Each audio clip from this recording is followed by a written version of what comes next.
Hello, Bacho. Let's read a given question. The question says derive an expression showing the dependence of energy of a particle in SHM upon its amplitude and frequency. So to understand the question, we need to understand about the concept of key concept of energy of an SHM. ठीक है. So basically we need to understand when a particle perform SHM. Let's suppose this is the mean position about which the particle is performing SHM. ये हमारी extreme position है दो. अब extreme position पे we know कि जो displacement होता है वो मैक्सिमम होता है, that is x equals to minus है, यहाँ पे होगा एक्स इक्वल्स टू प्लस है, यहाँ पे होगा X is equals to zero. ठीक है. अब now from this situation we can see के when the particle perform SHM, so इसके पास दो तरीके की एनर्जी है हमारे. We need to consider first is the kinetic due to its motion which is can be written as half mv square, and another is potential energy which can be written as half k x square. अब यहाँ पे k is the SHM constant, उसको हम लिखते हैं m omega square, so it can be written as m omega square x square. So this is the potential energy of a particle performing SHM. ठीक है. अब kinetic energy की अगर हम बात करें, so we know कि for a particle performing SHM we can be written as that is the velocity in terms of displacement and amplitude can be written as omega under root a square minus of x square. ठीक है. अगर ये यहाँ पे हम substitute कर देंगे तो काइनेटिक एनर्जी का भी हमारे पास रिजल्ट आ जाएगा. This can be written as half m omega square a square minus x square. ठीक है. तो काइनेटिक एनर्जी आ गई हमारे पास, पोटेंशियल एनर्जी आ गई हमारे पास. Now we can calculate the total energy. अब ये फॉर्मूलेज हम सब डिराइव करेंगे and we will show the amplitude and frequency पे क्या डिपेंडेंस आ रहा है उसका, वी विल चेक इट. ठीक है. तो अब वी कैन सी, सबसे पहले तो हम बात कर लेते हैं कि अगर हमने पार्टिकल का जनरल एक्सप्रेशन लिखते हैं तो that can be written as X equals to A sine omega T plus five.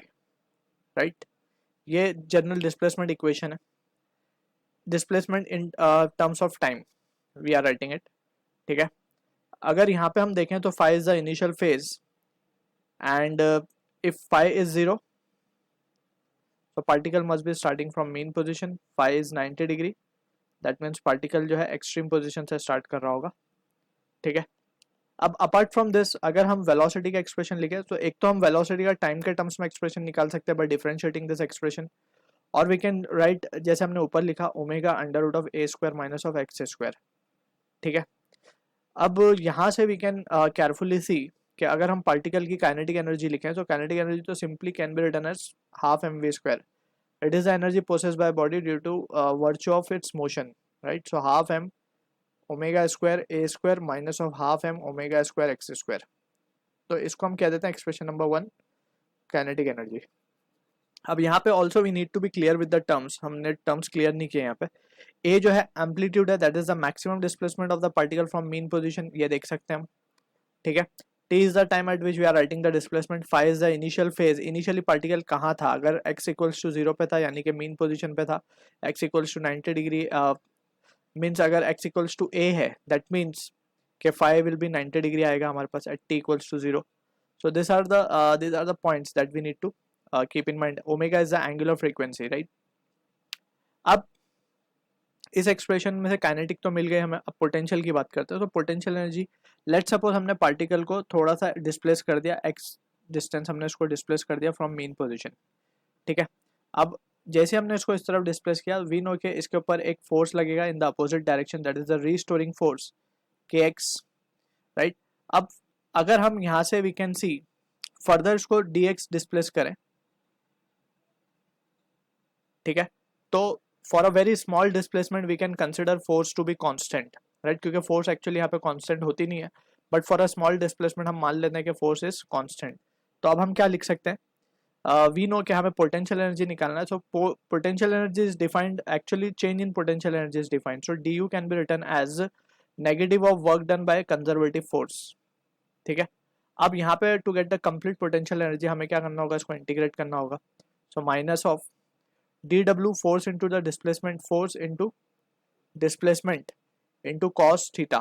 अब यहाँ पे हम देख सकते हैं कि डिस्प्लेसमेंट टुवर्ड्स राइट है और फोर्स टुवर्ड्स लेफ्ट लग रही है, यानी कि cos 180 आएगा यहाँ पे. अब फोर्स की वैल्यू तो kx लिखी जा सकती है, हम देख सकते हैं kx है, kx dx -1, तो ये प्लस हो जाएगा यहाँ पे. सो ये result and we have to displace it from 0 से लेके x तक, हमने कहाँ से कहाँ उसको डिस्प्लेस किया, 0 से x तक, ठीक है। तो फाइनली ये रिजल्ट हमें मिलेगा x²/2। तो एंड यहाँ पे पोटेंशियल एनर्जी का जो हमने लिमिट डाला है वो let's say initially it is u0, finally it is u, तो u minus of u0, u minus of u0, ठीक है। तो यहाँ से u की वैल्यू क्या आ जाएगी, अगर हमने पार्टिकल को मीन पोजीशन पे, जो कि ऑलमोस्ट वी कैन से इसको हम रेफरेंस पॉइंट मान लेते हैं मीन पोजीशन को, तो रेफरेंस पे potential energy we suppose it has to be 0, अगर वहाँ पे 0 होगी तो u0 will be 0 and this can be written as half kx, half into kx²। So this is the potential energy जो कि यहाँ पे हमने रिजल्ट लिखा भी था, ठीक है। अब k फॉर एन SHM हमें पता है m⍵² लिखा जा सकता है, तो m⍵² x²/2। सो पोटेंशियल एनर्जी भी आ गई हमारे पास। Now we can calculate the total energy. So we can say total energy will be nothing but the sum of potential energy plus kinetic energy.